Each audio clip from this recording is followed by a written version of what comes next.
Hello students, this is Raj Yadav and welcome to Chalaki study YouTube channel.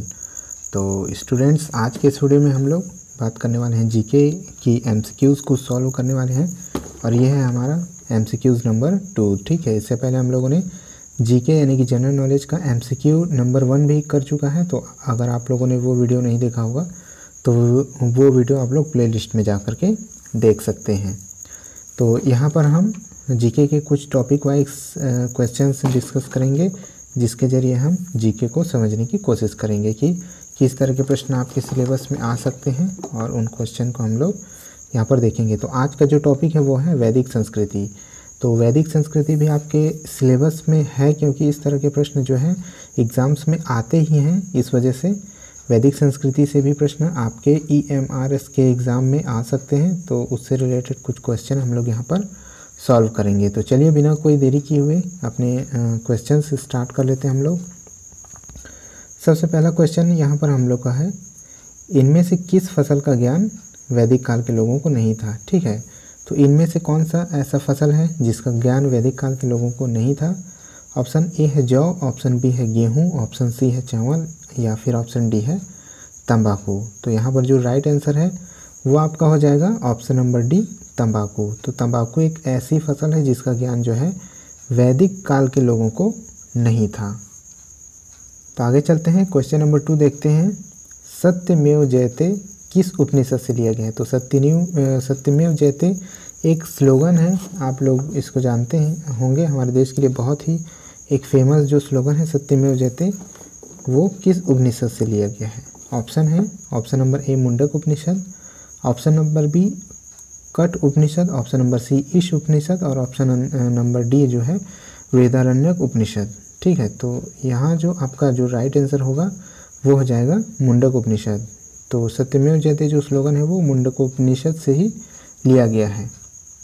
आगे बढ़ते हैं, question number 3 है यहाँ पर, पुराणों की संख्या कितनी है।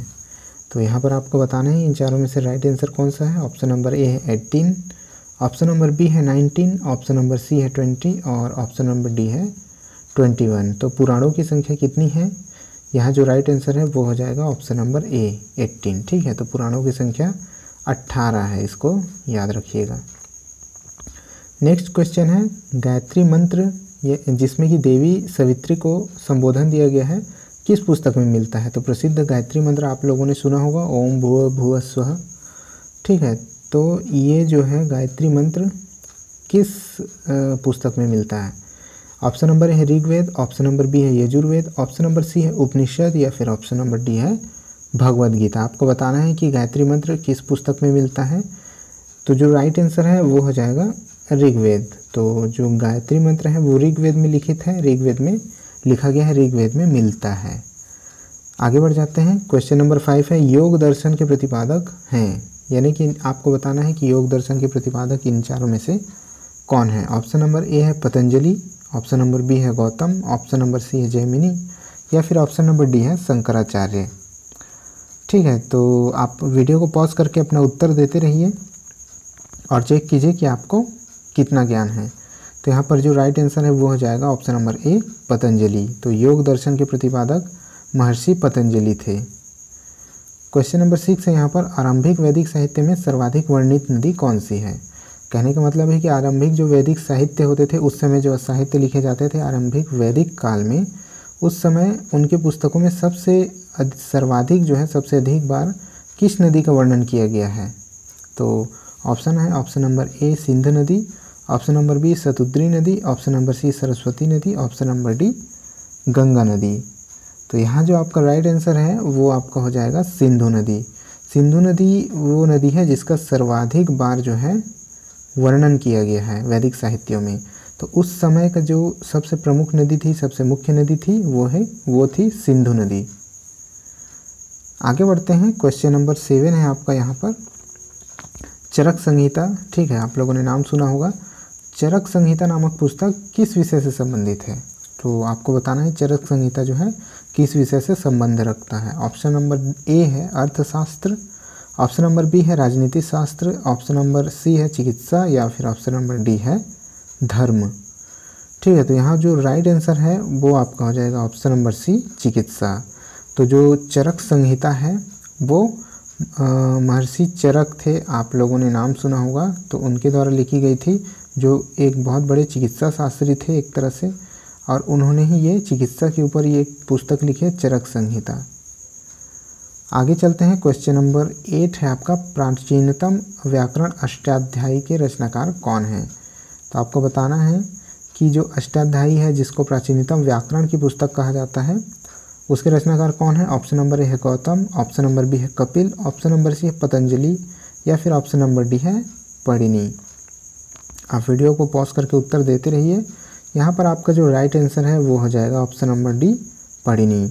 जी हाँ, जो प्राचीनतम व्याकरण की पुस्तक है अष्टाध्यायी, ठीक है, उसके लेखक पाणिनि हैं। उन्होंने ही अष्टाध्यायी की रचना की है। आप लोगों ने बचपन में पाणिनि की कहानी सुनी होगी। यही थे वो जो पढ़ने में इतने लीन हो जाते थे कि खाना खाते समय भी उनका ध्यान, एक बार क्या हुआ कि थाली में न रह करके वो उनके थाली के बगल में राख पड़ा हुआ था, तो वो भोजन का निवाला उठाने के बदले राख उठाकर खाने लगे थे, इतना मग्न हो जाते थे ये पढ़ते समय। ठीक है, नेक्स्ट जो है क्वेश्चन नंबर 9, ब्राह्मण ग्रंथों में सर्वाधिक प्राचीन ग्रंथ कौन सा है। सर्वाधिक प्राचीन कौन सा है। ये जो ब्राह्मण ग्रंथ हैं, ठीक है, इनमें से सबसे प्राचीन ब्राह्मण ग्रंथ कौन सा है। ऑप्शन नंबर ए है ऐतरेय ब्राह्मण, ऑप्शन नंबर बी है शतपथ ब्राह्मण, ऑप्शन नंबर सी है गोपद ब्राह्मण, और ऑप्शन नंबर डी है पंचविश ब्राह्मण। तो यहाँ जो राइट आंसर हो जाता है वो आपका है option number B, Shatapatha Brahmana. Shatapatha Brahmana ही सबसे प्राचीन ब्राह्मण ग्रंथ है, तो आपका राइट आंसर होगा ऑप्शन नंबर बी। आगे बढ़ते हैं। क्वेश्चन नंबर 10 और आज के इस वीडियो का लास्ट क्वेश्चन है, आज के इस MCQ का, वैदिक संस्कृति का। किस देवता की स्तुति में ऋग्वेद में 250 सूक्तियों की रचना की गई है। 250 सूक्तों की रचना की गई है, ठीक है। तो उस ग्रंथ में सबसे जो प्रमुख देवता थे उनके बारे में 250 सूक्तों की रचना की गई है। उनकी स्तुति में आपको बताना है कि इनमें से कौन है। ऑप्शन नंबर ए है इंद्र, ऑप्शन नंबर बी है अग्नि, ऑप्शन नंबर सी है वरुण, और ऑप्शन नंबर डी है सूर्य। तो यहाँ पर जो राइट आंसर होगा वो हो जाएगा आपका ऑप्शन नंबर ए, इंद्र। तो देवता इंद्र के लिए जो है 250 सूक्तों की रचना की गई है, किसमें, ऋग्वेद में, ठीक है। ऋग्वेद में 250 सूक्तों की रचना की गई है, और सबसे प्रमुख जो थे, सबसे प्रमुख देवता इंद्र को माना जाता था। तो ये थे कुछ 10 क्वेश्चन जिसको आज हम लोगों ने MCQs के जरिए सॉल्व किया। और आज का टॉपिक था वैदिक संस्कृति, और ये एक इम्पॉर्टेंट टॉपिक है जिसमें से लगभग हर एग्ज़ाम में, इवन हर टीचिंग एग्ज़ाम में इसमें से क्वेश्चन आता है आपके GK वाले पोर्शन में, ठीक है। GK वाले पोर्शन में तो जैसे कि आपको पता है कि GK और CA को कंबाइन किया गया है, और इन दोनों में से टोटल 10 मार्क्स के क्वेश्चन आने वाले हैं। तो इसका चूँकि GK का जो सिलेबस है वो काफ़ी वास्ट सिलेबस है, बहुत ब्रॉड है, तो हम लोग कुछ गिने चुने प्रश्नों को इसमें सॉल्व करके देख रहे हैं। कुछ जो टॉपिक इम्पोर्टेंट है उन्हीं को हम लोग इस MCQ सीरीज़ में सॉल्व करेंगे। तो आज के इस MCQs में इतना ही है। अगर वीडियो पसंद आया होगा तो लाइक और शेयर ज़रूर कर दीजिएगा, ठीक है। साथ ही इस चैनल को सब्सक्राइब जरूर कर लीजिएगा, क्योंकि आपके EMRS से रिलेटेड जो आपकी तैयारी है उसमें ये चैनल काफ़ी मददगार साबित हो सकती है, क्योंकि रोज़ इसमें आपके काम के वीडियोस अपलोड हो रहे हैं। साथ ही टीचिंग एग्ज़ाम से रिलेटेड अपडेट्स तुरंत पाने के लिए इस चैनल को सब्सक्राइब कर लीजिएगा। इस वीडियो में इतना ही, मिलते हैं नेक्स्ट वीडियो में, तब तक के लिए जय हिंद।